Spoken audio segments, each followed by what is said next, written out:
Good evening, my friend. Welcome to tonight's gentle journey into the past.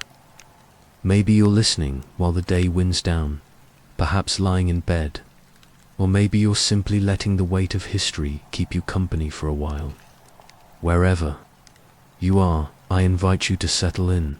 Close your eyes if you like, and let your imagination drift. Tonight we are not chasing the clash of swords or the roar of crowds. Instead, we're going to walk slowly through the hidden corridors of Rome, past the marble arches and into the world of justice, spectacle, and survival. Our guide tonight will not be emperors or senators, but the men and women who lived and died inside one of the most misunderstood institutions of all time. The Gladiator Games. When we think of gladiators, the picture painted by films and television comes rushing in. We see muscled men standing in golden sand, fighting lions with nothing but a net and trident. We imagine jeering mobs chanting for blood, cruel emperors giving the fatal thumbs down, and doomed prisoners dragged from their cells for the pleasure of a merciless crowd. But the truth, as with the Viking justice we spoke about before, is far stranger, more complicated, and far more revealing than the stories we are used to. Tonight we will peel back the layers of myth and find the human beings who fought, the laws that governed their lives, and the society that built a theater of death that was never only about killing. To understand why the Gladiator Games mattered, we have to step into Rome itself. Picture the city around the 1st century of our era. It was the beating heart of an empire stretching from Britain to Egypt, from Spain to the deserts of Mesopotamia. 1 million people crowded inside its walls. The air carried the smell of baking bread from street vendors, incense from shrines, and sewage from overflowing drains. It was noisy, chaotic, alive. And at the center of this teeming world stood the Colosseum, though the Romans knew it as the Flavian Amphitheater. To walk into it was to walk into a world where law, entertainment, and religion blurred into one. Most people believed the games were about slaughter, that every fight ended in death. But archaeological evidence, inscriptions, and ancient writers tell a very different story. In fact, the majority of gladiatorial contests ended with both fighters alive. Death did happen, and when it did, the spectacle was unforgettable, but the Roman audience came as much for drama as for blood. They wanted to see skill, courage, and honor tested before their eyes. The arena was theater as much as it was execution ground. But what does this have to do with law and justice? More than you might imagine. Gladiators lived in a world ruled by contracts, obligations, and codes of conduct. Far from being mindless slaves thrown to lions, many were volunteers who signed legally binding agreements to serve as fighters for a fixed period of time. These men, and sometimes women, committed themselves to a life that meant harsh training, possible injury, and the chance of death, but also glory, fame, and reward. Their bodies became collateral, pledged to the amphitheater like property held as security. The contract was known as an optoramentum. It laid out exactly what the fighter owed the lanista, the manager of the gladiatorial school. In return for food, shelter, and training, the gladiator pledged absolute obedience and a willingness to risk his life in the arena. Imagine the psychological weight of signing such an agreement. Your body no longer fully your own, your choices restricted by the needs of spectacle. And yet, many Roman citizens, poor farmers, debtors, even disgraced nobles chose this path. Willingly, they sought the possibility of honor and wealth that ordinary life denied them, slaves. Two were thrown into this world, but even here the legal framework was surprisingly complex. A slave could be forced into the arena by a master, Yet the lanista often paid the master for the fighter's services, turning the combatant into an investment.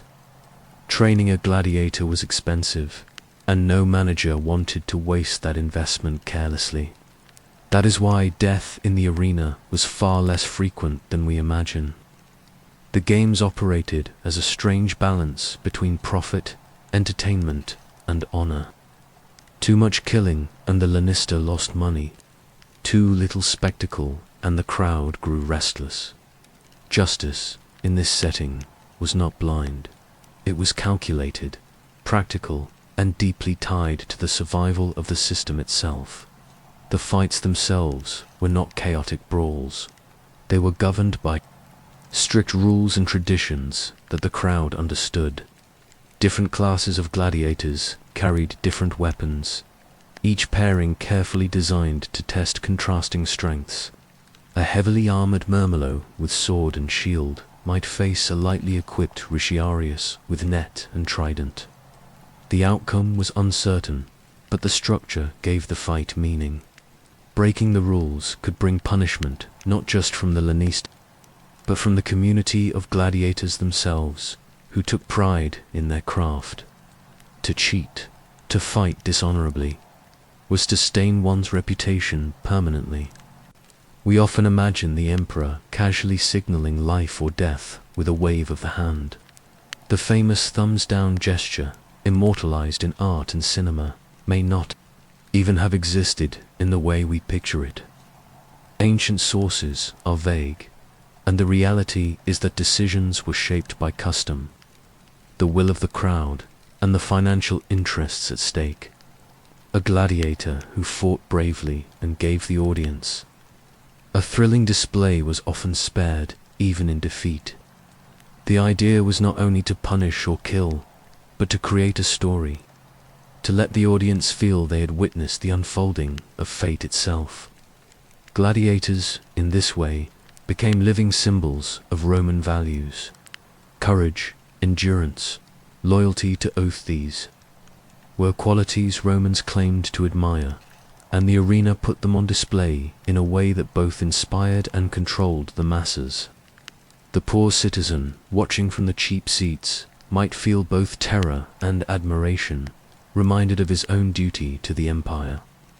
The noble in the reserved section could see in the gladiator a reflection of Roman discipline, and hovering over it, all was the sense that the gods themselves watched these contests, judging not just the fighters, but the entire society that staged them. Yet the arena was also a courtroom of sorts, a place where Roman justice played out before thousands. Criminals condemned by the courts could be executed in the amphitheater in ways designed to horrify. Some were burned, others crucified, still others forced to reenact mythological stories that ended in their death.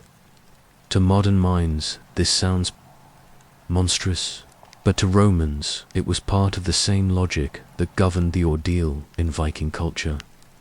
Public suffering revealed divine will.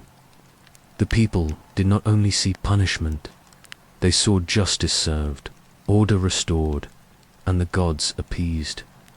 In fact, the lines between trial, ritual, and entertainment were so blurred that for many Romans, the arena was more trustworthy than the courtroom. In the courts of Rome, wealthy citizens could bribe judges, hire skilled orators, and twist the law to their advantage. But in the amphitheater, fate seemed immediate and undeniable. The sword, the beast, the fire, these could not be bribed. A criminal cast into that space faced the ultimate, unavoidable judgment. Consider how strange this must seem. A society that prided itself on written law, on the 12 tables and the speeches of Cicero, also trusted in a spectacle of blood to guarantee justice. Yet, when you look closer, it begins to make a certain kind of sense. Rome was vast, diverse, filled with people of different languages, customs, and religions. The courtroom might speak to a few, but the arena spoke to everyone. Its language was universal, life and death, courage and fear. By turning punishment into performance, the Romans bound their empire together through a shared emotional experience. But behind the drama and ritual, behind the thunder of the crowd and the gleam of the emperor's robes, there were human beings whose lives we can still glimpse.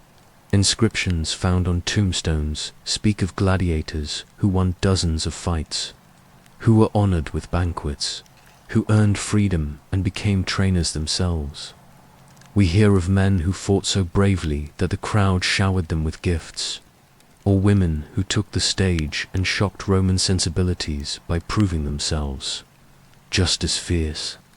We see evidence of fan clubs, graffiti praising favorite fighters, even little figurines sold as souvenirs. For many, gladiators were celebrities, not just victims. And yet, woven through all this fame and spectacle was the constant shadow of mortality. Every step into the arena carried risk. Even the most skilled fighter could stumble, could be struck by an unexpected blow, could face an opponent who refused to yield. Injury was common, death always possible. The gladiator's life was a gamble played before the eyes of thousands, and each fight was another throw of the dice. What made the system work, what kept it alive for centuries, was the careful balance between law, custom, and belief. Contracts kept the fighters bound. Training schools enforced discipline. Religious rituals consecrated the games. The crowd's cheers and gasps gave meaning to every act. Rome itself breathed through the amphitheater. To understand the gladiators is not just to learn about entertainment, but to glimpse how an empire saw justice, honor, and even the gods themselves. As we end tonight's part of the story, hold in your mind the image of the Colosseum not as a ruin filled with tourists, but as it once was, alive with torches, buzzing with voices, echoing with drums. Imagine the fighters waiting in the dark tunnels, their hearts pounding as they stepped into the blinding light. For the Romans, this was more than sport. It was justice made flesh, a ritual where law, myth, and humanity collided. And for us, it is a reminder that the past is never as simple as we think. Tomorrow, when we continue, we'll wander deeper into the hidden lives of these fighters, their training grounds, their moments of brotherhood, and the quiet truths carved behind the roar of the crowd. The Colosseum has emptied. The roar of the crowd fades into memory. The torches sputter in the night air, and the sand that only hours ago shook with the clash of weapons now lies quiet. But for the gladiators, the story was never just about the moment in the arena. Their lives were shaped long before the crowd cheered and long after it dispersed. To understand them fully, we must step into the world that existed behind those mighty gates, the training schools, the barracks, the bonds of brotherhood, and the daily rhythm of a life lived in the shadow of spectacle. These schools, known as ludi gladiatori, were peculiar places. Imagine them as a strange mixture of military academy, prison, and athletic camp. A gladiator lived here under constant supervision, bound by discipline so strict that even the smallest act of disobedience could invite harsh punishment. At dawn, when the sky was still streaked with the faintest trace of stars, the sound of orders echoed across the courtyard. The day began not with comfort, but with drills, running to build stamina, endless rounds of striking wooden posts to perfect technique, sparring with dull blades that could still leave bruises and broken bones. Every move was studied, corrected, repeated until it became second nature. To fight in the arena was not to brawl wildly, but to perform with precision. The Romans demanded not chaos, but spectacle, and spectacle required mastery. Each gladiator was assigned a particular style, a role the audience would recognize at once. The Murmillo carried the heavy shield and sword, looking almost like a Roman soldier. The Resiarius carried only a net and a trident, his speed his shield and his cunning his weapon. His rival was often the Sakita, burdened with heavy armor and a rounded helmet designed to slip free from the Resiarius net. The Threx, with curved blade and small shield, called back to Rome's Thracian enemies. And then there were others, each with their own costumes, their own weapons, their own place in the living drama that the Romans adored. The audience did not simply come to watch fighting. They came to see these roles clash, to watch stories unfold in the sand. And for those stories to feel real, the fighters had to embody their part with total conviction. A Murmillo who hesitated, a Resiarius who lacked speed, a Threx who failed to charge with fury. These were not just poor athletes, but failed performers. To the Romans, this was theater as much as combat, and the crowd was the ultimate judge. Training prepared the body, but also the mind. A gladiator learned how to endure pain without flinching, how to fall gracefully when struck, how to extend a hand in defeat with such dignity that the crowd might shout for mercy. To survive meant not only to fight well, but to win the hearts of thousands of strangers. And so the schools were filled not just with clashing blades, but with the voices of trainers urging their students to remember the crowd, to remember the drama, to remember that every strike was a performance. Yet in this harsh world, bonds were forged that could be stronger than steel. Men who in ordinary life would never have crossed paths, slaves, peasants, criminals, even volunteers from freeborn families, lived side by side as brothers. They ate together at long wooden tables, slept in the same barracks, shared wounds, and laughter alike. They called each other Frotres brothers, and meant it. In the shadow of death, companionship was their shield against despair. We know from inscriptions that gladiators held funerals for fallen comrades, raising money from their own meager savings to honor the dead with gravestones. These stones still survive, carved with words of friendship that echo across centuries. Despite the cruelty of their existence, hope lingered. A gladiator could earn freedom, though the road was long and uncertain. After years of service or an extraordinary number of victories, he might be awarded the rudisa, simple wooden sword that symbolized release from obligation. To receive it before a roaring crowd was to be reborn, to hold in one's hands not just a piece of wood but the proof of liberty. Some men retired peacefully after winning the rudies, starting new lives as farmers, merchants, or even bodyguards for the wealthy.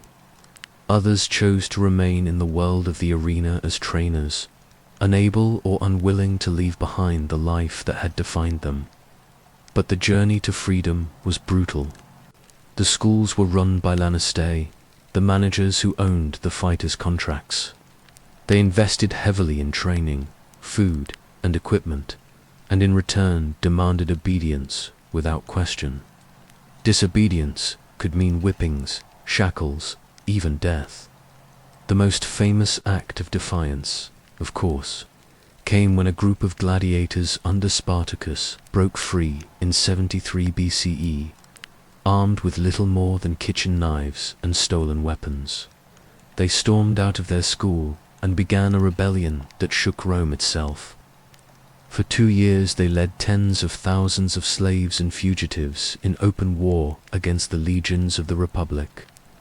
In the end, Rome crushed them with merciless fury, crucifying thousands of survivors along the roads. But the memory of their defiance haunted Rome for centuries, proof that even its most carefully managed system of control could explode into chaos. Most gladiators, however, did not rebel. Contracts bound them, hope of freedom guided them, and the lure of glory tempted them, and glory was real. Graffiti in Pompeii praises fighters by name, declaring one to be the delight of the girls or the hero of the people. Souvenirs bearing their likenesses were sold to fans, much like modern sports merchandise. Children reenacted fights in the streets. Crowds chanted names as if they belonged to gods. Some gladiators, though despised by Roman elites as dishonorable, became so famous that they were sought after by nobles, courted by women, and envied by men. This contradiction lay at the heart of Roman society. A gladiator was at once a slave and a superstar, condemned and celebrated, despised as polluted, yet adored as a living symbol of courage. Their existence reflected Rome's obsession with strength, discipline, and fate. A gladiator who stood his ground in the arena seemed to embody the very ideals Rome claimed for itself. And yet he was also a reminder of Rome's cruelty, a living sacrifice made to sustain the empire's appetite for spectacle. The relationship between law and gladiators was never far away. Every fighter's life was defined by contracts, by rules, by procedures. A fight was not random violence, but a legally regulated event. Rewards were distributed according to strict schedules. Penalties for disobedience were codified. The schools themselves operated as licensed businesses. Rome, even in the most brutal corners of its culture, demanded order. Step for a moment into the sounds of the training yard. Wooden swords striking, posts with a hollow thud, the rasp of steel on whetstone, the bark of a trainer's orders echoing in the courtyard. Somewhere in a corner, a gladiator whispers a prayer to Hercules, hoping for strength in tomorrow's fight. Another sharpens his blade with steady patience. In the barracks, laughter breaks out over a shared joke, followed by silence as men drift to uneasy sleep, dreaming of freedom, fearing death, and still, despite all the hardship, many gladiators found pride in their craft. They took joy in mastery, in discipline, in the bond of their brotherhood. In a world where most people were powerless, they commanded the attention of thousands. For a few brief moments in the arena, they became the center of the Roman world, and for some, that was worth everything. The Colosseum itself reflected this duality. It was not merely a building of stone, but a living organism that tied the city together. Every Roman, rich or poor, slave or free, found themselves within its walls at some point. The emperor appeared before the people shouted their will to the emperor, and gladiators played out dramas that reinforced Rome's vision of itself. The games were not just entertainment, they were political theater, social ritual, and moral lesson all at once. To see a gladiator fight was to be reminded of courage and cowardice, of life and death, of fate and chance. The poor citizen in the cheap seats learned discipline from watching a fighter stand his ground. The noble in the reserved section saw Rome's enemies symbolically defeated in the sand.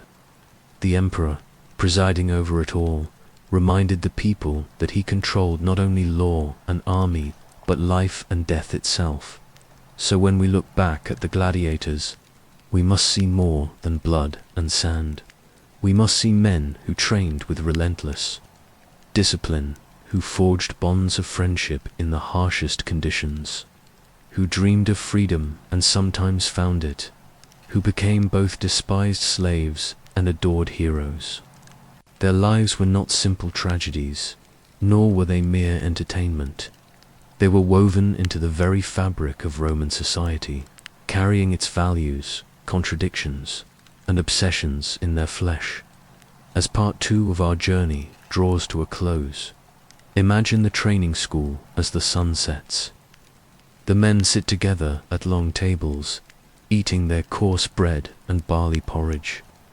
A few laugh, a few brood in silence, a few whisper prayers. Tomorrow, some will step into the arena again, to live or to die before a roaring crowd. Tonight, they are brothers sharing food and fate, and through them, we glimpse not only the brutality of Rome, but also its strange, enduring humanity. When we continue, we will shift our eyes from the fighters to the thousands who filled the seats of the Colosseum. We will listen to the crowd itself, hear its desires, its fears, its power, and understand how emperors used this spectacle not just to entertain, but to control an empire. For the story of Gladiators is never just about those who fought. It is also about those who watched. The gates of the Colosseum open, not for fighters, but for the endless stream of people flowing into its seats. Dawn has barely broken, yet the avenues of Rome already echo with footsteps, chatter, and the hum of anticipation. Men, women, children, citizens, slaves, foreigners, all pour through the arches, climbing the stairways that spiral into the heart of the world's greatest amphitheater. It was not only the gladiators who defined these games. It was the audience. Without the crowd, the spectacle would have been nothing but men killing each other in silence. But with them, it became theater, ritual, even something close to religion. To understand gladiators, we must now turn our eyes to the thousands of faces in the stands, each voice blending into one deafening roar. The Roman crowd was a mirror of Roman society itself. Seating was divided by rank and status. The senators sat closest to the arena, their robes gleaming white, their presence a reminder of Rome's authority. Behind them came the equestrians, then the ordinary citizens, and finally the poor and the slaves, packed high into the upper tiers. Even here, hierarchy was never forgotten. Every man and woman knew exactly where they belonged, and the Colosseum reinforced that order with unrelenting clarity. But once the games began, something remarkable happened. The distinctions blurred. A senator's voice shouting for blood was no louder than a peasant's. A poor man in the cheap seats could cheer the same fighter as an emperor. For a few hours, Rome's divisions dissolved into one overwhelming chorus. It was as if the Colosseum itself swallowed differences and gave birth to a single, massive heartbeat. The will of the people. Why did they come? Why did men and women endure hours under the blazing sun or the chill of winter winds to watch strangers bleed in the sand? Part of the answer was entertainment. Rome had few distractions as powerful as the games. Bread could fill the belly, but blood fed the imagination.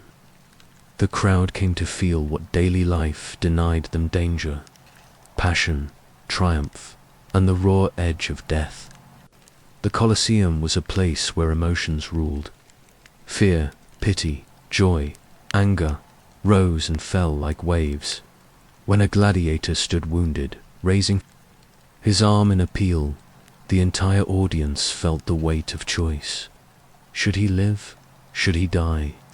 The decision was not always in the emperor's hands. Often, it was the crowd's roar that carried the verdict. In those moments, every spectator, from the highest senator to the humblest laborer, tasted power over life and death. The crowd also came seeking morality. Strange as it sounds, the games were not only about violence, they were about virtue.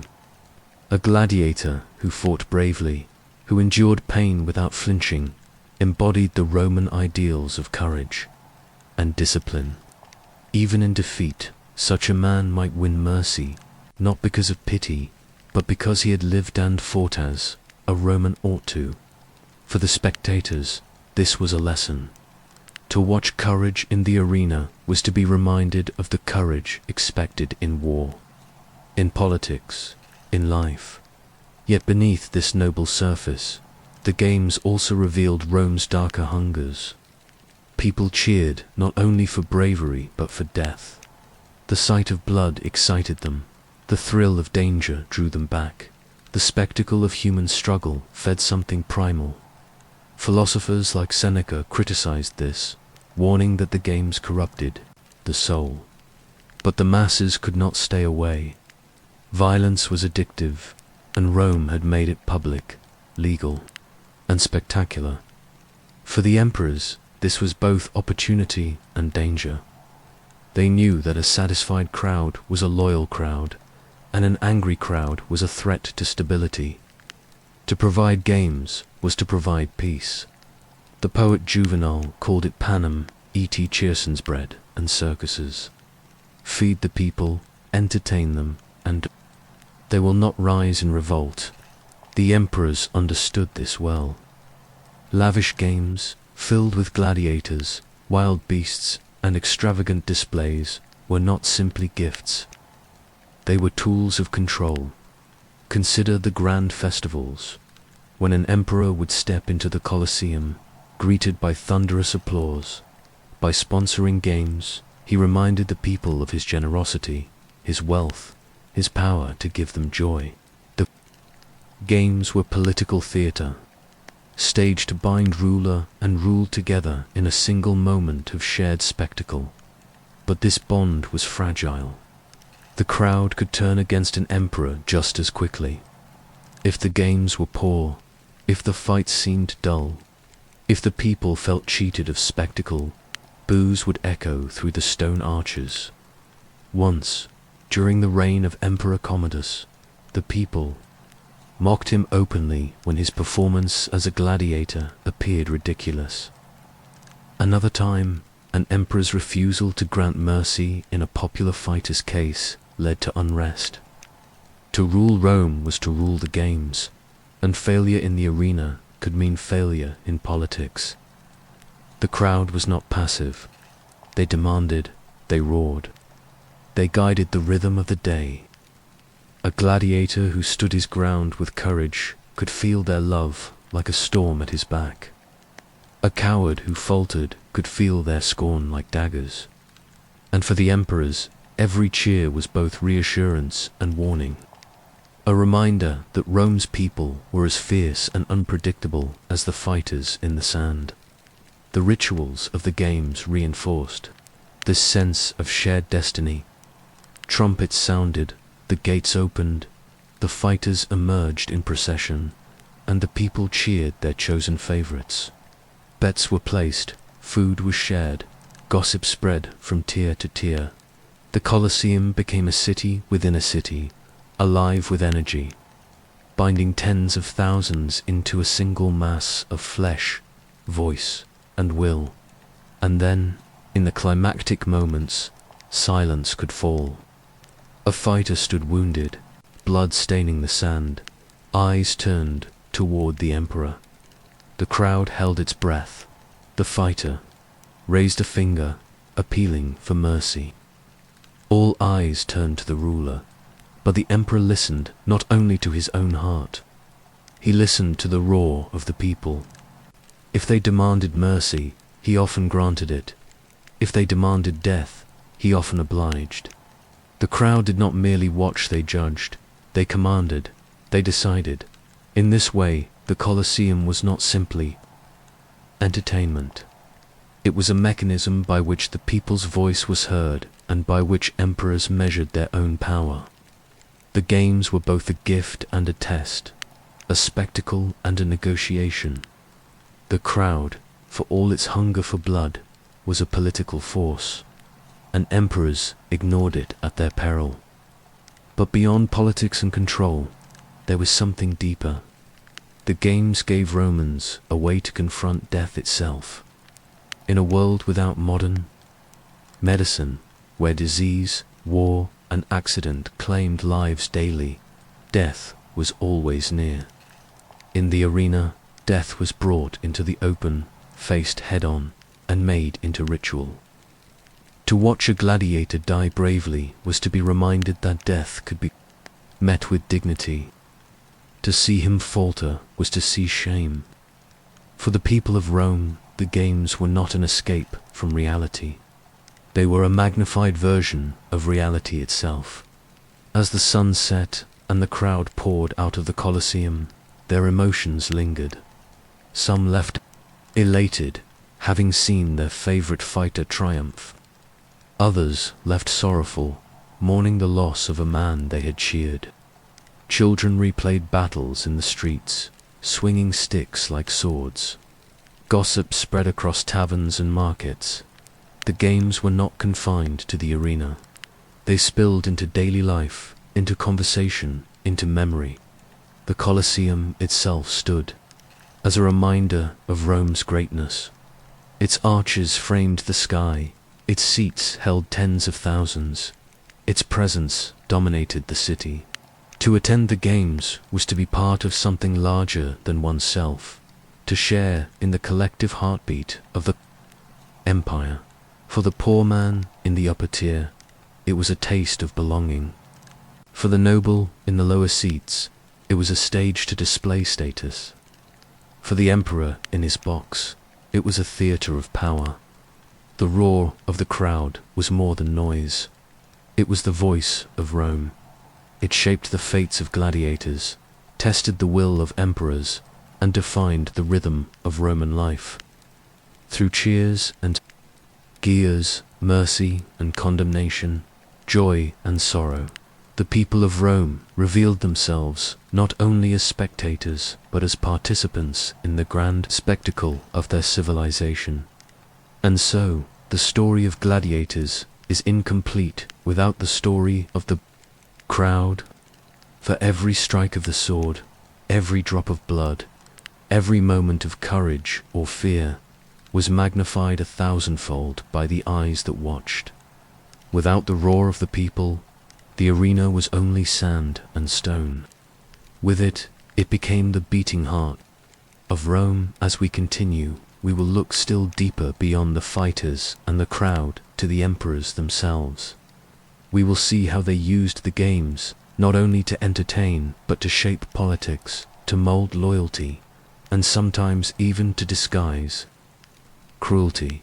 For in the shadow of the Colosseum, the line between ruler and showman was never entirely clear. High above the arena floor, shaded from the blazing sun by great awnings of canvas, sat the emperor. His seat was not merely one of comfort, but one of command. From this elevated position, every eye could turn toward him, and every life in the arena might depend upon the tilt of his hand. In the Colosseum, the emperor was not only ruler of Rome, he was the very image of fate.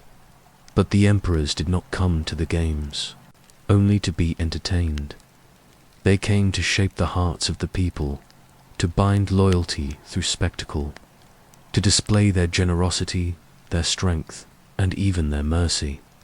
For the gladiatorial games were not just about blood in the sand. They were about power, and no one understood this better than the Caesars. The earliest emperors set the tone. Augustus, Rome's first emperor, carefully used the games to present himself as a bringer of peace. He sponsored festivals that honored the gods and celebrated Rome's victories, weaving his rule into the fabric of tradition. The people watched not only gladiators, but parades of wealth, displays of exotic animals, and dramas that told of Rome's greatness. Augustus made sure that the games reminded every spectator that their empire was strong, orderly, and blessed. By divine favor, later emperors followed this pattern, though not always with Augustus's restraint. Some saw the games as opportunities for extravagance, outspending their rivals to dazzle the people. Titus, who inaugurated the Colosseum itself, in 80 CE, staged 100 days of games. During this time, thousands of gladiators fought, wild beasts from every corner of the empire were slain, and the people were showered with gifts. Imagine the awe of a citizen seeing a rhinoceros for the first time, or marveling at the long neck of a giraffe, or shuddering at the roar of lions. Titus gave the people a spectacle that echoed through the centuries, and in return he won their love. Yet extravagance could slip into madness. Some emperors blurred the line between ruler and performer. None embodied this more than Commodus, son of Marcus Aurelius. Commodus fancied himself a gladiator. He took to the arena himself, fighting not against equals, but against wounded soldiers, tethered beasts, or opponents ordered to fall. To the crowd, this was both thrilling and scandalous. An emperor was supposed to be the arbiter of fate, not a player in the sand. Yet Commodus relished the role, even demanding payment for his victories, as if he were a common fighter. For many Romans, this degraded the dignity of the empire itself, turning majesty into theater. Other emperors used the games for darker purposes. When Nero faced suspicion after the Great Fire of Rome, he turned to spectacle to distract the people. He filled arenas with games and festivals, trying to drown anger in music, blood, and pageantry. When Domitian faced conspiracies, he used the games to remind the people of his iron control, staging elaborate hunts and executions to show that rebellion, like wild beasts, could be crushed. In these moments, the arena became a theater of fear, as much as of joy. Yet not all emperors were cruel in the sands. Some used mercy as a weapon. A fighter granted life by imperial grace owed his survival not only to the crowd's cries, but to the emperor's nod. Such acts spread tales of generosity, reminding the people that their ruler could be both stern and kind. Mercy was never free, it bought loyalty. It bound men to their emperor. It softened the edges of power with the illusion of compassion. The emperor's role in the games was thus a delicate dance. He had to appear generous without seeming wasteful, merciful without seeming weak, magnificent without seeming mad. Every gesture, every decision in the arena echoed beyond the Colosseum's walls. The games were a mirror in which the emperor's character was reflected, not only to the people of Rome, but to the entire empire. Consider the scale of what was displayed. Ships were sometimes floated in flooded arenas to reenact naval battles. Great machines lifted cages of wild animals from hidden chambers beneath the floor. Exotic creatures, hippopotamuses, elephants, tigers were shown as proof that Rome's reach extended to the ends of the earth. Each beast was more than an animal. It was a symbol of conquest, a living reminder that no corner of the world lay beyond Rome's grasp. The emperor, by showing such wonders, declared himself master of the known world. The Colosseum itself spoke of imperial might. Built under the Flavian dynasty, it was a gift to the people, a monument that said, "This is your empire, vast, eternal, and strong." When an emperor sat in the imperial box, he sat not only as a man, but as a symbol of Rome's eternity. The arches, the marble, the roar of the people all fused together to make him seem larger than life. But the games also exposed emperors. A weak gesture, a foolish display, a cruel decision could turn admiration into scorn. The same people who cheered in one breath could curse in the next. Emperors lived in the shadow of the Colosseum's roar, both empowered and endangered by it. To master the games was to master Rome itself, but to mishandle them was to court disaster. Beyond politics and power, however, the emperors also shared in the same fascination as the common crowd. They too were captivated by the courage of gladiators, the thrill of danger, the spectacle of death. They too felt the pull of the arena's drama. In this way, the games revealed a strange truth. Emperor and beggar, noble and slave, all were bound together by the same passions.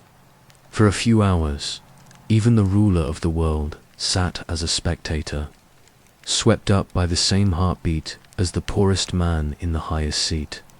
And so the Colosseum was not only Rome's stage, it was Rome's soul.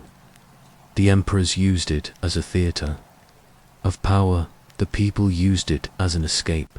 The gladiators lived and died within it, and together they created a spectacle unlike any other in history. When the emperor raised his hand and silence fell, it was more than a signal.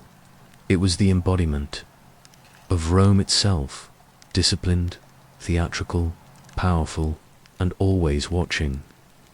The emperor's box was the throne of fate, and from it flowed mercy, cruelty, joy, and terror. As we leave this part of the story, we carry with us the image of emperors in their shaded seats, draped in purple, surrounded by guards and courtiers. While below, men fought, crowds roared, and Rome revealed itself in blood and spectacle. But our story does not end here. Ahead lies the decline, for even Rome's grandest spectacles could not last forever. The games, once symbols of unity and power, would one day fall into decay. Their sands would grow cold, their roar would fade, and the Colosseum itself would stand silent, a broken echo of glory. To understand why, we must look at the slow unraveling of empire, the shifting morals of a changing world, and the rise of new faiths that turned against the old gods of blood and spectacle. That is where our story will go next. The Colosseum still stands today, its arches weathered by centuries, its stones marked with cracks and scars. Travelers walk through its ruins and imagine what it once held: the thunder of the crowd, the clash of steel, the cries of men and beasts, the emperor raising his hand to seal the fate of a gladiator. It is difficult to believe that such a place built for endless noise and spectacle could ever fall silent. Yet it did. The story of that silence is not sudden but slow, drawn out over centuries, like the fading of an echo until nothing remains. But the memory, for hundreds of years, the games had been more than amusement. They were the heartbeat of Rome itself. When gladiators fought, Rome was reminded of its power. When lions roared, the people saw proof of the empire's reach. When emperors gave gifts and staged grand shows, the crowd felt the generosity of their rulers. But what gave the games their strength also made them fragile. They were tied to empire, wealth, and tradition, and when those things began to crumble, the games did too. The first cracks appeared in Rome's wealth. In the early days, when the empire expanded across the Mediterranean, gold poured into its coffers. Conquered lands paid tribute, and slaves filled the markets. The emperors could afford to flood arenas for naval battles, import exotic animals from distant deserts and jungles, and feed thousands of mouths for free. The people grew used to this abundance, and the games grew ever more extravagant. But Rome's expansion could not last forever. As the empire's borders hardened, conquest slowed. Armies were no longer bringing home the riches of new lands. Instead, they were fighting desperately just to hold the frontiers against Germans, Persians, and countless others pressing at the edges. Wars drained the treasury, not filled it. The expense of the games began to weigh heavily. Imagine the cost of shipping elephants from Africa, or of training and housing thousands of gladiators, or of building the wooden machines that lifted cages of beasts into the arena floor. In prosperous times, such costs were an investment in loyalty. In troubled times, they were a burden. As Rome faced famine, rebellion, and invasion, more and more emperors questioned whether the games were worth their price. But it was not only money that changed. The spirit of the Roman people themselves began to shift. The crowd that once demanded bread and circuses was no longer the same as the crowd of the Republic or the early Empire. The Romans of the 3rd and 4th centuries had lived through crisis after crisis. They had seen emperors rise and fall in quick succession, cities sacked, and plagues sweep through the land. The thrill of gladiators no longer carried the same meaning. Many still attended, but others began to see the arena as a relic of an older, harsher Rome.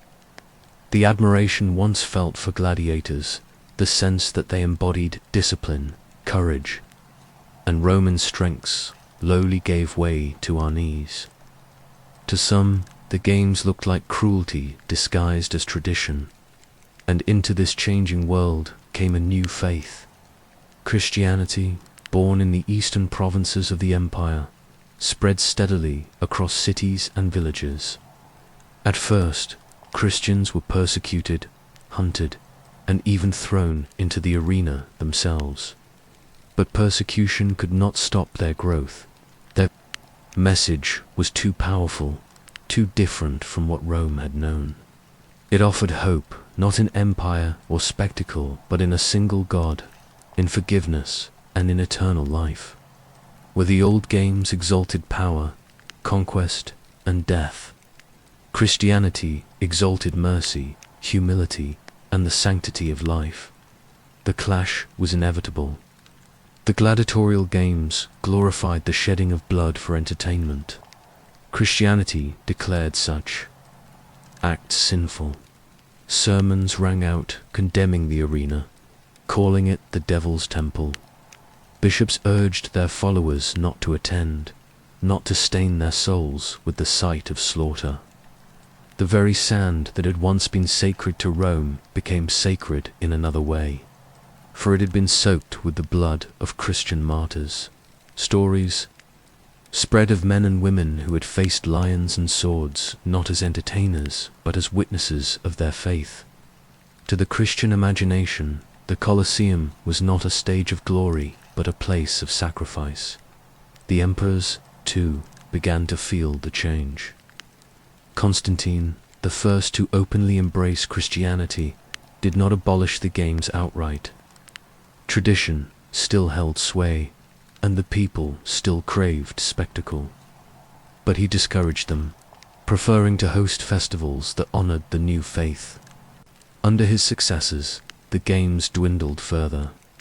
Some emperors continued them half-heartedly, but the momentum was lost. The tide of faith and morality was against the Colosseum. The final blows came in the early 5th century. By then, Rome itself was weakened, threatened on all sides by invading tribes. Resources were scarce, and loyalty was no longer won through games, but through promises of protection. In 404 CE, during one of the last gladiatorial contests in Rome, a monk named Telemachus is said to have entered the arena, begging for the bloodshed to stop. In the fury of the crowd, he was killed, but his sacrifice struck deep. Emperor Honor, moved by the event, declared an end to gladiatorial combat. After centuries of roars and cheers, the sand of the Colosseum fell silent. The hunts with wild animals lingered for some decades more, but the soul of the games was gone. The gladiator, once the symbol of Rome's fierce heart, vanished into history. The Colosseum itself began its slow decay. Without constant use, its stones cracked under earthquakes. Its marble was carried away to build churches and palaces. Grass grew over the arena floor, birds nested in its arches, and silence replaced the thunder of thousands of voices. Yet the memory of the games did not vanish. In later centuries, pilgrims to Rome believed the Colosseum was holy ground, soaked with the blood of martyrs. Legends wrapped themselves around its stones. The people of medieval Europe looked upon its ruins with awe, calling it a wonder of the world. Poets and travelers wrote that as long as the Colosseum stood, Rome would endure. And so it endured, not as a place of death, but as a monument of memory. The games ended, but their shadow lingered. Knights in medieval tournaments clashed in echoes of gladiators. Bullfights in Spain carried faint traces of the old dance of man and beast. Even in the stadiums of the modern world, where athletes compete under the roar of crowds, one can hear whispers of Rome's ancient passion. Humanity never lost its hunger for spectacle. It only found new forms. The silence of the arena, then, was not an end, but a transformation. Rome had grown beyond its old traditions, had learned that the cost in gold, in blood, in soul was too high. The Colosseum today is empty of lions and gladiators, but full of meaning. It stands as a reminder of both the grandeur and the cruelty of empire, of humanity's endless hunger for drama, and of the power of faith and change to reshape even the most enduring traditions. If you walk through its arches at dusk, when the light fades and shadows grow long, you can almost hear the echoes of the past, the clash of swords, the roar of beasts, the cries of the crowd. But listen longer, and another sound emerges, the hush of history itself, reminding us that nothing, not even the greatest spectacle of the greatest empire, lasts forever. The gladiators have fought their last, the emperors have left their seats, and the people have gone home. All that remains is the story, carried forward like a lullaby across the centuries. The gladiators of Rome were gone. The last contests had ended. The emperors had decreed their silence, and the Colosseum had grown cold beneath the drifting dust of centuries. Yet stories have a way of surviving even when the bodies that lived them have turned to ash. Rome's gladiators may have vanished from the sand, but they did not vanish from memory. They became shadows, echoes, and symbols, shaping not only how later generations remembered the empire, but how humanity thought about courage, violence, and spectacle itself. In the centuries that followed the fall of Rome, Europe changed beyond recognition. Kingdoms rose where once the empire had ruled, and new faiths guided the lives of men. But the ruins of the Colosseum remained. Travelers walked its arches and whispered about what it once held. For some, the memories were holy, tied to Christian martyrs who had died in the arena. For others, the memories were darker visions of blood and cruelty. But whether holy or haunting, the stories endured. Poets of the Middle Ages spoke of the Colosseum as a wonder of the world. They said that as long as it stood, Rome itself would never truly die. Pilgrims touched its stones as if they carried a kind of sacred power. The arena, once a place of worldly glory, became wrapped in layers of myth. And in those myths, the gladiator lived on. No longer a slave fighting for survival, but a figure of legend, half hero, half ghost. When knights began to hold tournaments, clashing with swords and lances for the applause of crowds, echoes of the gladiator could be felt. The knights claimed their battles were games of honor, not of blood, yet many ended in death. The cheers of spectators, the clash of steel, the pride in courage, it all carried faint memories of Rome's arena. The past had seeped into the present, reshaped but still alive. Centuries later, as Europe rediscovered the writings of the ancient world, the gladiator returned in fuller form. Historians pored over texts, painters filled canvases with scenes of the Colosseum, and dramatists told stories of men who fought beneath its arches. In the Renaissance, artists like Piranesi sketched the ruins, giving them a majesty that stirred. awe across Europe. To scholars, the gladiator became more than entertainment. He was a symbol of Rome's grandeur, a living embodiment of its might and tragedy. But the memory of the games was never simple. Some saw gladiators as symbols of bravery, men who stood against death with unflinching eyes. Others saw them as victims, trapped in a cruel machine of violence.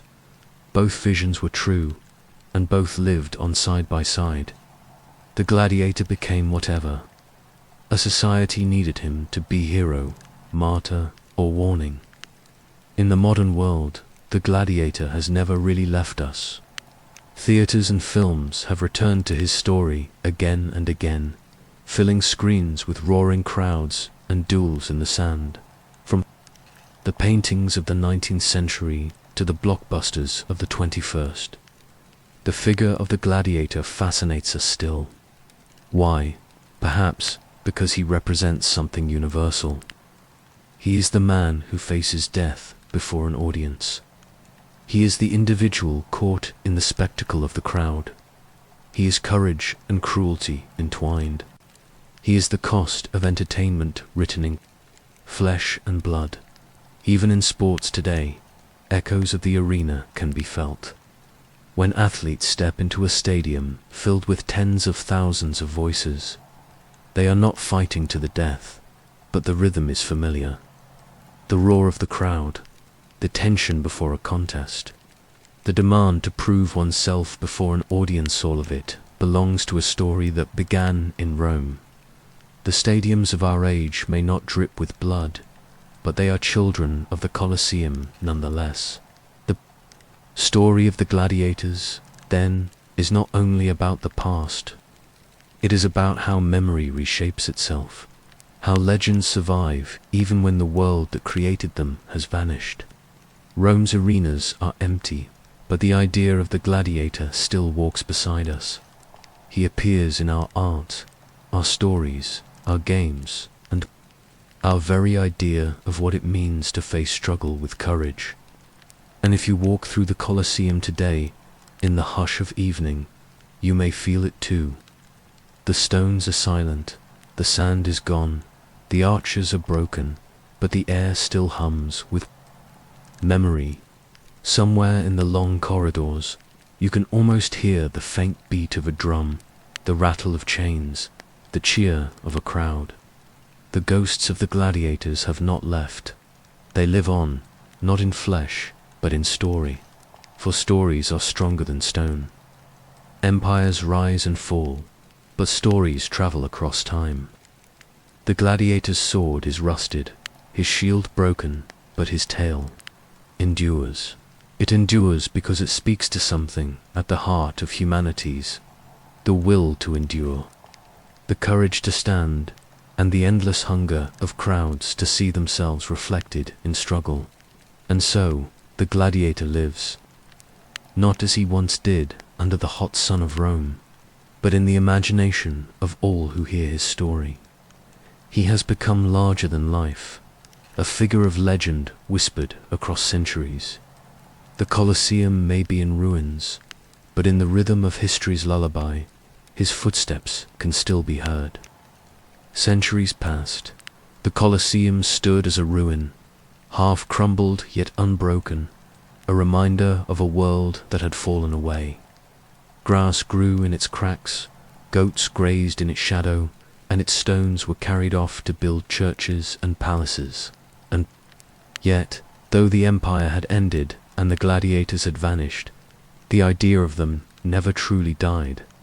It lay dormant, like an ember waiting for the wind. That wind came with the age of rediscovery. In the 18th century, travelers from across Europe began to make the long journey to Italy on what was called the Grand Tour.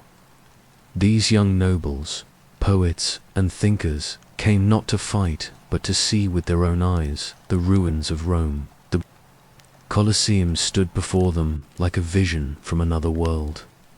Its arches rose into the sky, battered yet majestic. Its stones spoke of a time when the world had been ruled from this very spot. The travelers wrote about it, sketched it, and carried its image back to their homelands. To them, the gladiators became symbols not only of blood, but of Rome's power, of human struggle, of the strange blend of glory and cruelty that defined history itself. Painters captured the scene. Some filled their canvases with the arena as it had once been, crowds roaring, gladiators clashing, emperors gesturing from their thrones. Others painted it as it was empty, silent, haunted by shadows. In these works, the gladiator came alive. Again, he was no longer just a man who had lived and died in the sand. He was an idea, a figure who stood for courage, suffering, and the strange beauty of struggle. The 19th century carried this fascination further. Writers told stories of gladiators as tragic heroes. Novels and poems gave them names, families, loves, and dreams. Where ancient Rome had seen them as property, modern imagination gave them humanity. One of the most famous stories of the age was that of a gladiator who found faith in the arena, whose tale of martyrdom inspired readers around the world. Through these stories, the gladiator shifted again, from slave and victim to martyr and hero, from forgotten fighter to timeless figure. By the time the 20th century dawned, the world was ready to bring the gladiators to life once more, not in stone or in words, but on the screen. The birth of cinema gave new breath to old legends. Silent films showed men in tunics and armor, battling under painted backdrops of the Colosseum. The images flickered and were gone, yet they stirred audiences. Soon came larger productions, where thousands of extras filled the screen, where sets rose like ancient Rome rebuilt. And then came Hollywood's grand epics, where gladiators strode across screens in color and thunder, where their struggles were given music, spectacle, and drama that echoed the crowds of long ago. It is here, in the modern world, that the gladiator found his greatest rebirth. Millions sat in darkened theaters, watching as actors took up the swords and shields of men long dead. The roars of the audience were no longer in the Colosseum, but in cinemas across continents. People wept at their struggles, cheered their victories, and mourned their deaths. The gladiator had become not just a figure of history, but a mirror for human feeling. Why does the gladiator still grip us so tightly? Perhaps it is because he embodies a question that never leaves us. How do we face death? For the gladiator, death was not a distant possibility, but a daily companion. He stepped into the sand, knowing that only one man might leave it alive. His courage was not in winning, but in standing at all, in facing the inevitable with dignity. Modern audiences, safe in their seats, still feel the tremor of that courage. In the gladiator, we see both the fragility of life and the strength of spirit. And yet there is something darker, too. The gladiator reminds us of the crowd, that endless hunger for spectacle, for violence, for the thrill of watching others risk what we dare not. The Colosseum may be silent, but stadiums across the world are filled with noise. Our contests are not of blood, yet the energy feels familiar. The roar, the anticipation, the need to see someone triumph, someone fall. The arena is part of us still, transformed but alive. The Colosseum itself has become a symbol for all of this. Tourists walk its paths, tracing the grooves of wheels in its stones, standing where emperors once sat. Guides tell tales of lions and gladiators, of emperors and martyrs. Children look out across the ruined floor and imagine the sand red with struggle. The ruin has become a storyteller, whispering across centuries to all who enter. But the gladiator is more than a ruin, more than a tourist's tale. He is part of the human imagination, a thread woven into our idea of what it means to fight, to endure, to stand before death and an audience. He is tragedy and inspiration, cruelty and courage bound together, and in that mixture lies his power. So, in the rhythm of history, the gladiator has returned again and again. From the roar of the Colosseum to the quiet of the ruins, from the brush of painters to the pen of poets, from the reels of cinema to the screens of today, his figure stands unbroken. Empires crumble, stones fall, but the story remains, and perhaps that is the truest legacy of Rome's arena. The gladiator was once flesh and blood, bound in chains and thrust into combat. Now he is something greater, a story carried in every culture that remembers Rome, a shadow that walks beside us whenever we gather to watch, to cheer, to witness courage under fire. The crowd has never gone away, and so neither has he. Even now, if you close your eyes, you can almost hear him. The sand shifts beneath his feet. The crowd roars. The gates rise, and he steps forward, not for emperor, not for Rome, but for the endless audience of history. The gladiator still fights, not in the arena, but in the hearts and minds of those who remember.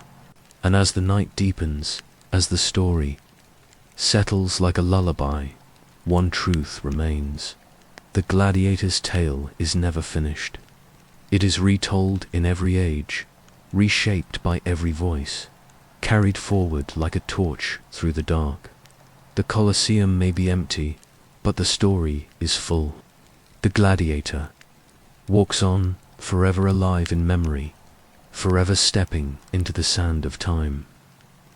The gladiators are remembered most vividly, but their story was only one part of a greater rhythm that pulsed through Roman life.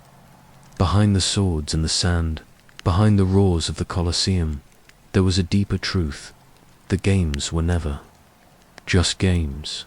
They were tools woven into the very fabric of Roman power. To understand the gladiator, one must also understand the stage he stood upon, and the audience who cheered him on. The Romans had a phrase, simple yet sharp, panem et circenses, bread and circuses. It meant that the people could be satisfied, even distracted, if two needs were met. Feed them, entertain them, and they would not rise against you.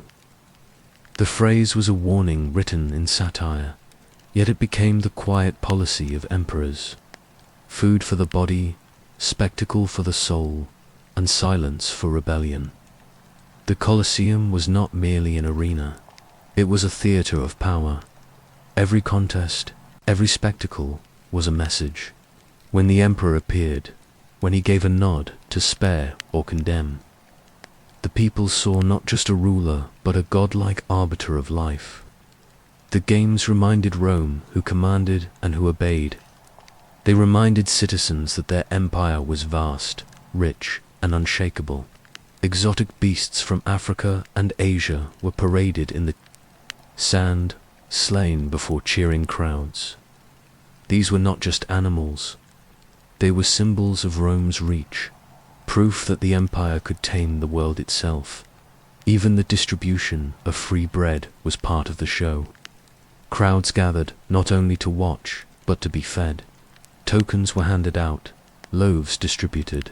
The emperor was both provider and master, both patron and ruler. The citizens might not have gold or land, but they had the games. And in those moments of spectacle, they felt themselves part of something immense, something eternal. Yet within this system lay contradictions. The games were meant to unify, to calm the restless masses, yet they also revealed the fragility of power. An emperor cheered in the arena could feel invincible, but an emperor booed or mocked could feel the edge of danger. The same crowd that praised could turn in an instant, their voices rising like a storm. The games bound ruler and ruled together. but they also bound them in tension. Centuries later, when Rome had fallen and the Colosseum had grown silent, the phrase bread and circuses remained. It survived not just as memory, but as warning. Scholars, rulers, and thinkers whispered of it, recognizing its truth in their own times. Wherever leaders offered distractions to mask discontent, wherever spectacle drowned out dissent, the shadow of Rome stretched across the centuries. In the medieval world, though the games were gone, tournaments, festivals, and pageantry rose in their place. Kings learned, as emperors once had, that spectacle could bind their people. A procession through the streets, a joust in the fields, a feast for the masses, these were the bread and circuses of a new age. They fed loyalty with wonder, even as hunger and hardship pressed in at the edges of society. The Renaissance revived Rome with new vigor. Writers studied the satirist who had coined bread and circuses. Painters sketched the ruins of the Colosseum, and princes looked to Rome as a mirror. They learned that power could be built not only on armies but on image, on the theater of rule. Palaces gleamed, festivals dazzled, and rulers became actors upon the stage of politics. By the modern era, the lesson of Rome had grown only sharper. Spectacle became part of nations, not just rulers. Parades, fairs, and vast public gatherings spoke the same language as the games once had. Bread still mattered, jobs, wages, the means to live, but circuses had multiplied. With the rise of mass media, the crowd was no longer bound to a single arena. Newspapers, radios, televisions, and screens became new colosseums, carrying spectacles into every home. And in these modern circuses, the gladiator lived on in new forms. The stadiums of sport, filled with chanting crowds, bore the spirit of the Colosseum. The arenas of politics, where leaders debated before roaring audiences, carried the same rhythm of theater.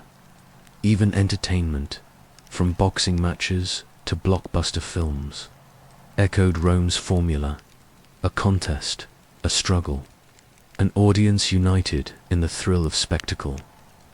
Yet the question lingers, the same that haunted Rome: does bread and circuses strengthen a society or weaken it? Does it unify or does it numb? The Romans themselves were divided. Some believed the games uplifted the people, teaching courage, discipline, and unity. Others saw only decay, citizens dulled by distraction, content with loaves and blood instead of freedom. History does not give us an answer, only a mirror. In every age, rulers and peoples have turned to spectacle, and in every age the balance has swayed. The games ended, yet the pattern did not. We still gather, we still cheer, we still hunger for distraction, and we still debate what it means. When you stand in the Colosseum today, the silence speaks of all this.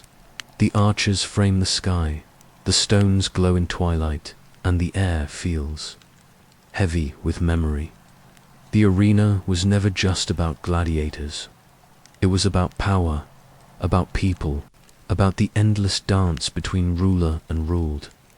Bread and circuses, simple words, yet they hold within them the heartbeat of empire, the rhythm of history, and as the night deepens, one truth settles softly. The story of Rome's spectacles is not finished. It continues wherever crowds gather, wherever rulers offer distractions, wherever entertainment becomes more than play. The Colosseum is in ruins, but its echo is alive, carried in the voices of stadiums, in the lights of screens, in the restless hunger of audiences who, like those of Rome, seek both bread and a show. If the gladiator was the face of the arena, The crowd was its heartbeat. Without them, the Colosseum would have been an empty shell, a hollow theatre of stone. It was the roar of thousands that gave meaning to the clash of swords, the cry of habit that decided whether a man lived or died. To understand the gladiator is to understand the crowd, for they were bound together, performers and witnesses in a dance that shaped not only Rome but the very nature of human spectacle. The crowd of Rome was not a single voice but a chorus of many. Senators sat in their marble seats near the front, their togas gleaming white. Merchants and craftsmen filled the middle rows, their voices loud, their gestures fierce. The poor and the slaves crowded the highest tiers, their eyes straining too. See, their shouts echoing from the stone. Women and men sat together, children clung to parents, and strangers pressed against one another. In those hours, the divisions of class blurred. All became part of a single organism, moved by the rhythm of the arena. What did they feel as they watched? Some came for blood, the sight of steel flashing in the sun, the thrill of a death blow struck, the release of violence they could not act out in their own lives. This pulled them back again and again. Others came for courage, to see a man face death without fear, to see skill triumph over brute force, to see human will rise above the chaos of combat. These were lessons, examples, inspirations, and still others came simply for the spectacle, for the chance to be part of something vast, to lose themselves in the tide of voices that shook the Colosseum's walls. The psychology of the crowd is as old as humanity itself. Alone, a person may hesitate, may doubt, may restrain their darker impulses, but in a crowd, hesitation dissolves. The shout of one sparks the shout of another, until a wave of noise rises that no single voice controls. In Rome, this was both the power and the danger of the games. The emperor himself could be swept up in it. A ruler might desire mercy, but if the crowd demanded blood, the pressure was immense. A thumb turned down could be as much about pleasing the masses as about justice or judgment. And yet, the crowd was not always cruel. There were moments when their roar rose in defense, when they demanded a man be spared, when mercy triumphed, because the collective will of thousands bent toward compassion. The arena was not simply a pit of brutality, it was a mirror of the people, reflecting both their savagery and their humanity. Why do humans crave such spectacles? Perhaps it is because struggle speaks to something deep within us. Life itself is a contest filled with risks, challenges, victories, and defeats. In the arena, this truth was stripped bare. There were no illusions, no polite masks, only survival and death, courage and fear. Watching others face these truths gave the crowd both escape and connection. Escape, because the danger belonged to someone else. Connection, because the emotions were universal. Anthropologists and historians suggest another reason: the crowd was bound together through the ritual of watching. In Rome, the empire was vast and diverse. Citizens from distant provinces, foreigners newly arrived, freedmen and aristocrats sat side by side. In their daily lives, they were divided by language, wealth, and status. But in the arena, they shouted as one. The games forged identity, not only of individuals, but of the empire itself. Rome was the Colosseum, and the Colosseum was Rome. The energy of the crowd did not vanish with Rome's fall. It flowed into new forms, into cathedrals filled with worshippers, into marketplaces buzzing with gossip, into festivals where whole towns gathered to watch plays and tournaments. In each, the same rhythm could be felt. The surge of unity, the thrill of being part of something larger than oneself. Even now, when we look at stadiums filled with tens of thousands, when we hear the chants that roll across a field, we are seeing the ghost of the Roman crowd. The stakes are different, the dangers less final, but the psychology is the same. The joy of triumph, the sting of defeat, the shared heartbeat of strangers bound in one voice, these are ancient as the Colosseum itself, and yet there remains unease. For just as crowds can cheer mercy, they can demand cruelty. History remembers moments when mobs turned violent, when voices rose not in unity but in fury. Rome itself felt this danger. Riots sometimes erupted in the very spaces meant to distract and pacify.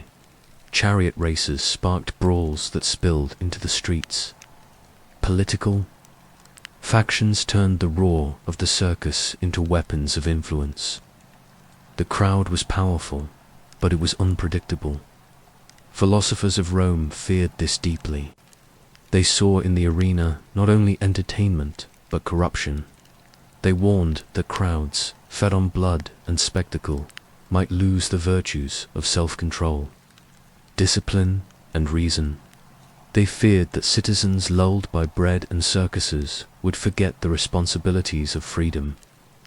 Their warnings echoed faintly at the time, drowned out by the roar of the crowd, but they remained sharp in the memory of history. Still, the allure could not be denied. There was magic in the moment when the crowd rose as one, when the Colosseum shook with their voices, when the air itself seemed alive with energy. For those who stood in the arena, condemned or trained, that roar must have been overwhelming. It was terror and triumph, judgment and praise, life and death delivered in sound. To fall before a silent audience might have been merciful, but to fall before a roaring crowd was to become part of something eternal. A memory carried not in stone but in the breath of thousands. As the centuries rolled on, the crowd's role became clearer. It was not merely an audience, but a force. In Rome, it shaped decisions, toppled reputations, and crowned emperors with approval or scorn. In the modern world, it still sways leaders, still drives movements, still demands attention. Politicians, athletes, artists will feel its weight. The arena may change, but the heartbeat of the crowd endures. And so, when we think of the gladiator, we must also think of those who watched him. Their cries gave him meaning, their voices carried his memory. He was not only a man fighting in sand, he was a man reflected in thousands of eyes, in thousands of hearts. Without them, he would have died forgotten.